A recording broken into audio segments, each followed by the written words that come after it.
if they start to burn. Putting water on them doesn't put them out. Overcharged. Expert advice to keep your rechargeable batteries from firing up. It started over here. I like the one up on the hill when you first pull in. It has it's like one that has like a horse and has like a shark wrapped around it. And special sculptures. Spectacular sandcastles draw thousands to New Brunswick's New River Beach.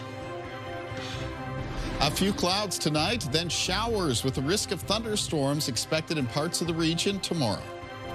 Live from the Maritimes News Center, this is CTV News at 5.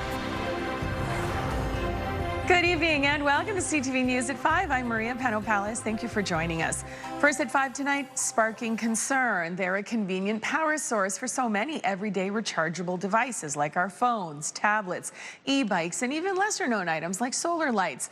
Unfortunately, lithium-ion batteries are also behind a growing number of fires across the country. CTV's Ryan McDonald joins us with some expert advice to reduce the risk. Ryan.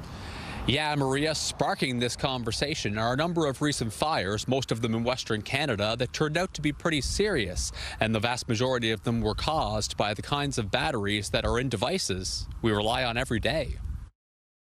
Fred Dennis's home in Medicine Hat, Alberta, was destroyed by fire early last month. They figured it was a lithium-ion battery. Dennis lost his dog and cat in the fire. He said the faulty battery was in a solar light on his back deck that he had purchased online. Then in Toronto, fire officials spoke out following a similar incident on the 7th floor of a high-rise. The greatest, fastest evolving, growing public fire safety risk in this city is lithium-ion battery fires. For the most part, if you handle it properly, you have no issues bringing it back to us when it's dead. This recycling depot in Sydney is one place where people can safely get rid of used lithium ions from things like phones, tablets, e-scooters, and e-bikes. Dwayne Lloyd has dealt with enough of them to know that these types of batteries can burst into flames quickly and be difficult to extinguish. Putting water on them doesn't put them out. Using most fire extinguishers won't put them out. You never want to charge something beyond 100%. That's some advice from the Calgary Fire Department, who dealt with 2 fires in less than 24 hours caused by e-scooter batteries overheating. They say the most common causes of lithium-ion battery fires include batteries sold online that don't meet Canadian safety standards, damaged or cheap charging cords, improper disposal of batteries, and overcharging of devices.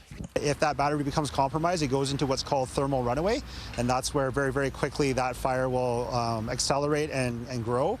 Back at this disposal site in Sydney, Dwayne Lloyd says more people seem to know these days that you can't just toss batteries like these in the garbage at home, but it's still worth getting the word out. More general awareness to the public is always a good thing.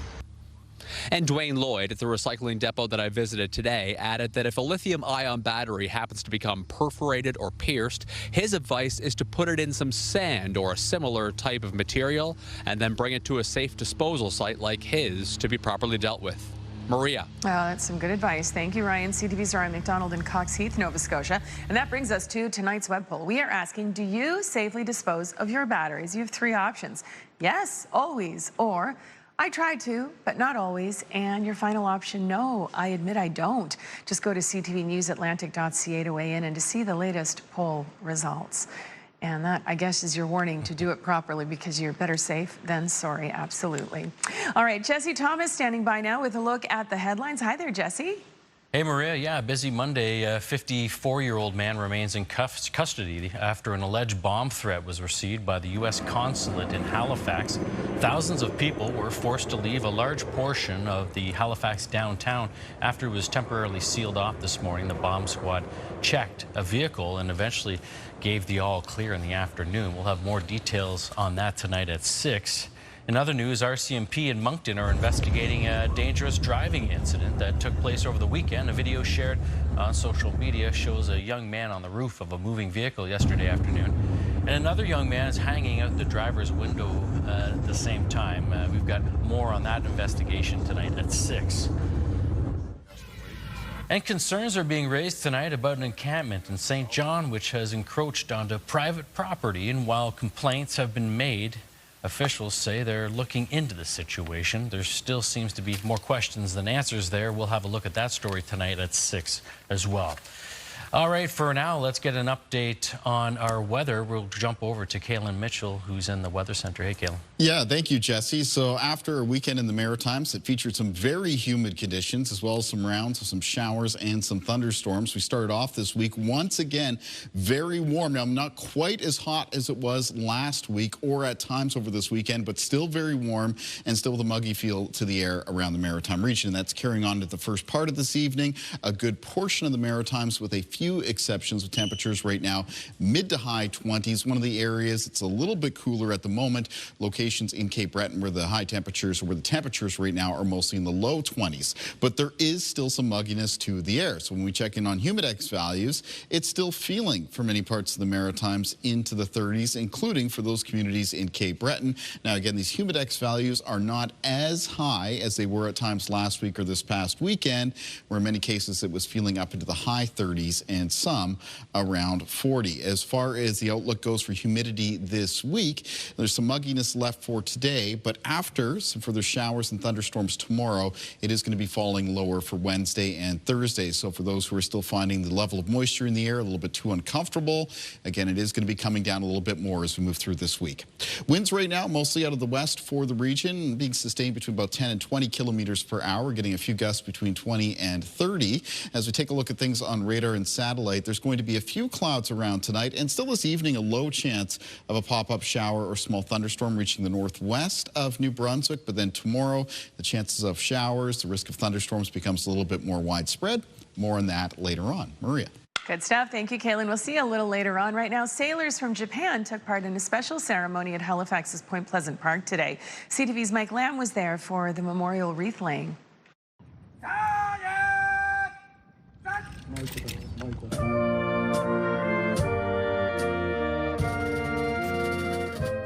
So the Japan Maritime Self-Defense Force, their Japanese training squadron, was here today to pay respects at the Halifax Memorial. The Japanese ships are the Kashima and the Yamagiri, and they are in town during their overseas training cruise. Halifax is one of their many stops as they circumnavigate the world. They got into town on Sunday, though people likely saw them at anchor on Saturday just in the Halifax Harbor, and they will be departing Wednesday morning. From our perspective, it fosters relations with our Japanese cohort, and for our sake, it's excellent to be able to work with a Pacific Navy in Halifax. That's quite a rare experience for Halifax sailors. We're just happy that they're here. It's quite interesting for us. It's been lovely to host them, and we look forward to hosting them again soon.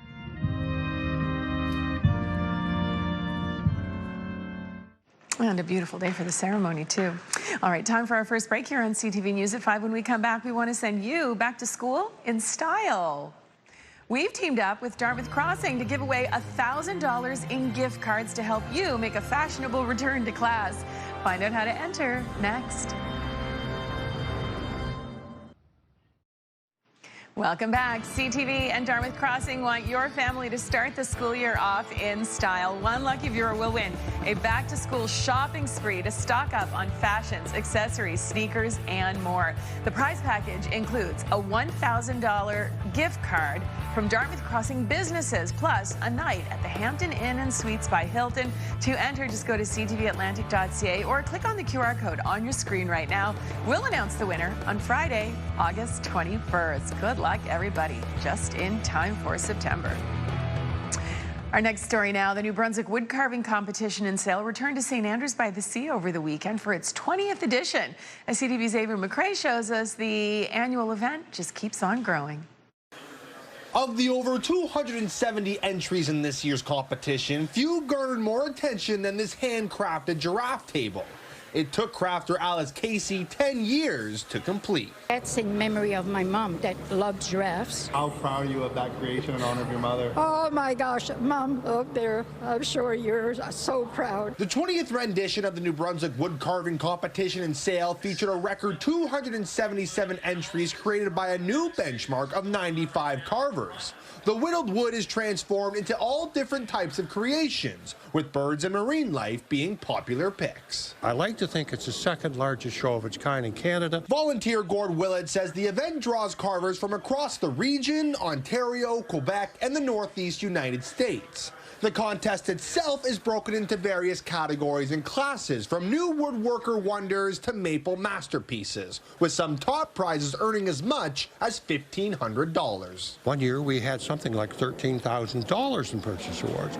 So that's advertised across the country, and the money attracts people. Willett says there are few things more satisfying than hand carving, something new carver Trudy Gallagher is already learning just 3 months into the craft. I'm having a lot of fun. It can be really hard sometimes when you realize that one side is not as even as the other side, but I've always loved the smell of wood, and I think just sitting there and carving is very meditative. The event also features various workshops and demonstrations, allowing anyone interested a chance to learn the art. For Casey, it's what keeps her going at the young age of 77. I have no aches and pains when I get up in the morning, and no aches and pains when I go to bed at night. And it's all because I stay active, and my mindset is something going on, creating every day. Whittle by whittle on her way to her next woodworking wonder. Avery McCrae, CTV News, St. Andrews, New Brunswick. Thank you, Avery. Beautiful thing. Some of it, you don't even believe it's wood. It's so... It looks so great with the paint and everything. What a fantastic hobby. Yeah, I love it. Beautiful day to maybe sit on the back deck and do some whittling. Oh, yes. Yeah. I mean, it was still, okay, it wasn't or by the water. It wasn't as hot or humid as maybe last week was, or at times this weekend, especially when it came to humidex values, but it was still basically a peak summer day, and we're looking out here at Cape Tormentine and New Brunswick, and yeah, splashing around in the water, right? Good way to stay cool. I'll have more in the forecast coming up after the break.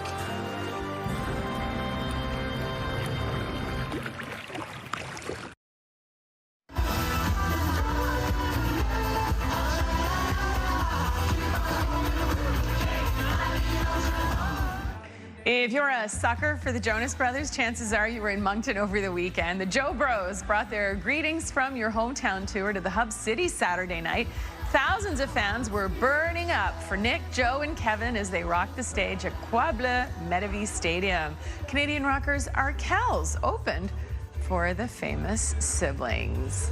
What a night. We had some of our coworkers who attended K1, and they said it was just a fabulous show. I'm so glad. Nice. Yeah, I'm so glad to hear that, because of course the weekend wasn't without some weather. And on Saturday, depending on where you were in the Maritimes, you were contending with some rounds of some passing showers and some thunderstorms. And I was busy on the weekend, but every once in a while I was checking in on my radar app just to see, and was keeping a close eye on Moncton in the southeast. And thankfully, those thunderstorms were basically not around at the time the concert got going. Let's take a look at what's going on here for our sunrise and sunset times. We're going to go to beautiful Fredericton on what was a very sunny and still somewhat muggy day. We're looking out there at the Bill Thorpe Walking Bridge.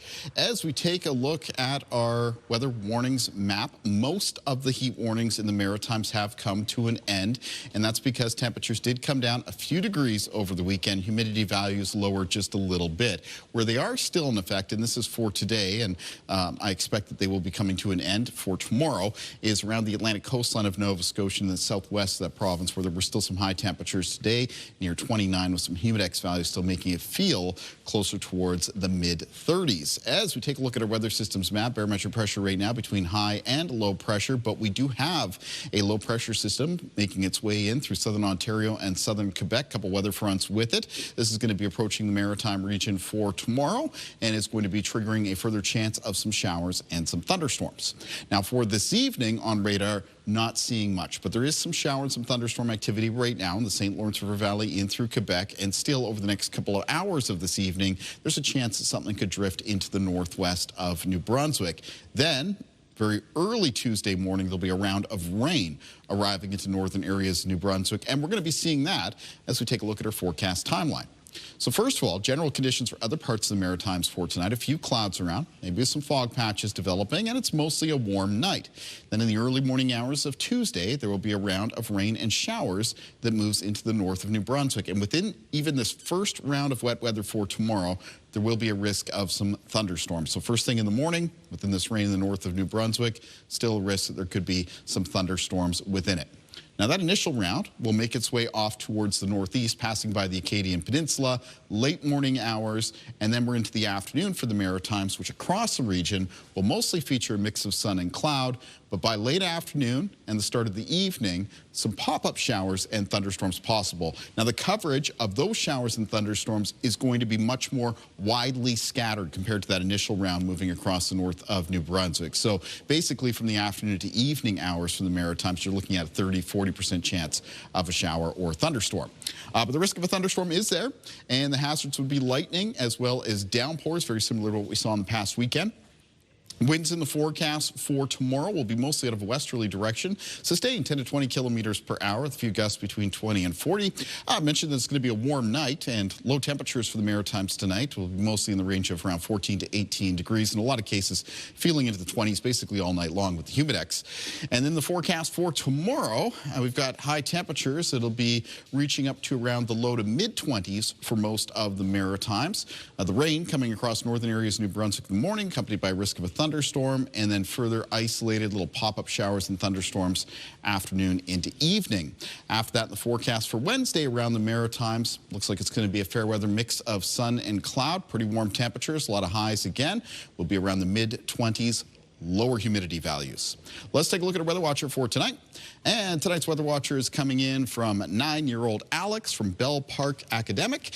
And Alex has sent us a drawing of spending some time by the lake on a sunny summer day. Thank you, Alex. I'm sure some people have been doing that quite a bit over the last week and some. Weather Watchers come in anytime to CTV Weather Watchers, P.O. Box 1653, Halifax, Nova Scotia, B3J2Z4, email kaylin.mitchell@bellmedia.ca. Maria. Thank you, Kaylin. So some of the best women's softball teams from Ontario to Newfoundland were in Dartmouth over the weekend. CTV's Valentine King-Beza takes us to the Eastern Canadian Softball Championship.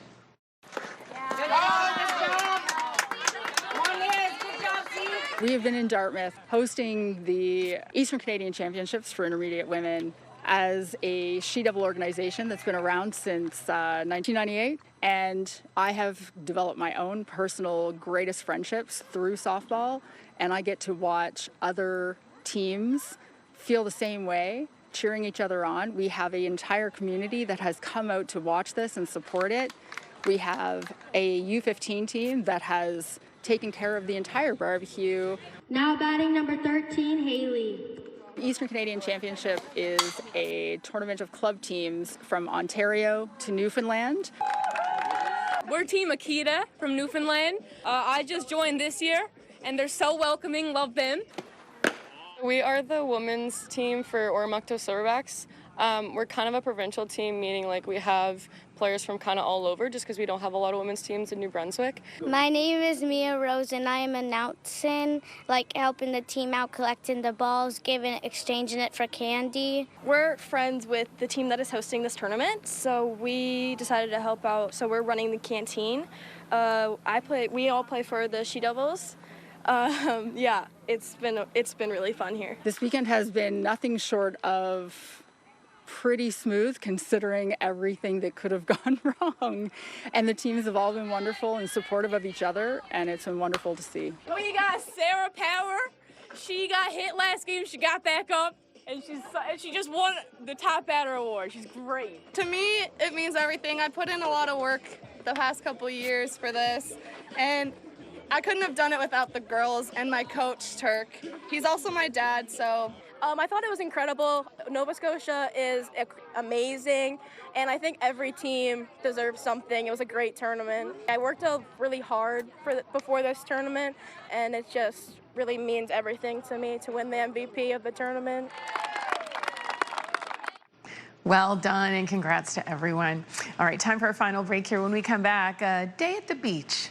I think that working on it for a long time, and the detail comes out when you do that.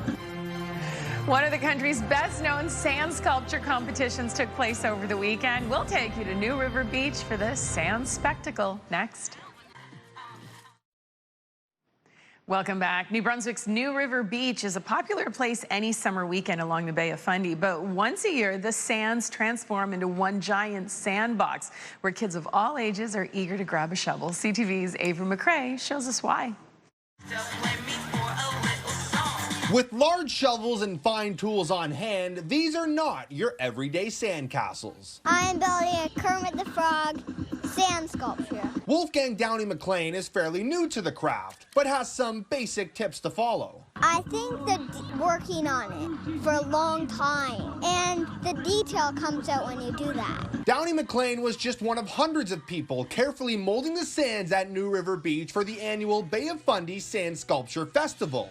For Ant and niece duo of Kathy McCabe and April Berry, it's their first time taking part. Not as challenging as I had thought. Yeah, not as challenging. Yeah. I'm appreciating there not being hot sun right now. The competition itself was separated in two major categories, amateurs and masters. On the Masters beach, sand spectacles are first packed tightly with the help of boxes before the sculpting work begins. For sculptor Guy-Olivier Deveau and his partner Isabel, they are working to create a rowboat. We got big plans, we got a lot of work to do, we have to be on pace, and we're fairly confident that we're going to be able to make it happen. Event co-organizer and professional sculptor Karen Freilich has traveled across the world for sand sculpting shows, but few rival a scene along the Bay of Fundy. They're going to come down onto one of the most beautiful beaches in the world, and there's so much room, there's so much camaraderie, there's great music, and just so many things to see. For sibling spectators Rankin and Bria Ketch, it's tough to pick a favorite. The one like right over there is pretty nice. I like the one up on the hill when you first pull in. It has it's like one that has like a horse and has like a shark wrapped around it. All until the world's highest tides wash away this sandy canvas. Ava McCrae, CTV News, New River Beach, New Brunswick. They are spectacular. They are. Astounding. The shark and the horse one. Amazing. The wolf with the arm? Just awesome. Incredible. Awesome. Congratulations to everyone. They did have a little bit of fog, though. You can tell, hey? Yeah. Humidity taking a little bit of a different form in around the Bay of Fundy coastline this past weekend as it was fogged in there. Helped come of the sculptors, though. They weren't underneath all that sunshine. I guess that would have been a benefit, right? You wouldn't have that sun blazing down on you the entire time.